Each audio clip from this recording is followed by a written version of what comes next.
ঈদ মিলাদুন্নবী উদযাপন করার বিধান সম্পর্কে ইমাম ইবনে বাজ রহমতুল্লাহ আলাইহি বলেন, ঈদ মিলাদুন্নবী বারুম সাল্লাল্লাহু আলাইহি ওয়াসাল্লামের জন্মদিবস উদযাপন করা এটি শরীয়তের অংশ না, বাল হুয়া বিদআহ, বরং এটি বিদআত। এভাবেই শেখ উসাইমিন রহমতুল্লাহ আলাইহি তিনি বলছেন যে আল ইহতিফালু বিমাউলিদ, অর্থাৎ জন্মদিবস উদযাপন করা, এটা যে কোনো ব্যক্তির হতে পারে, বিদআতুন ও মুহাররাম, এটি একটি বিদআত এবং হারাম।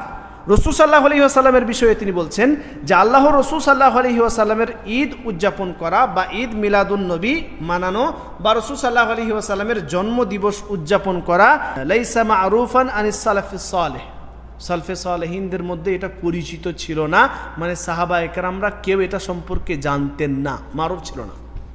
তো যেটা আল্লাহ রাসূল সাল্লাল্লাহু আলাইহি ওয়াসাল্লামের কোনো আমল যেটা এখন পাওয়া যাচ্ছে, সাহাবা একরামরা সে সম্পর্কে অবগতই ছিলেন না, তাহলে সেটা শরীয়তের অংশ হবে?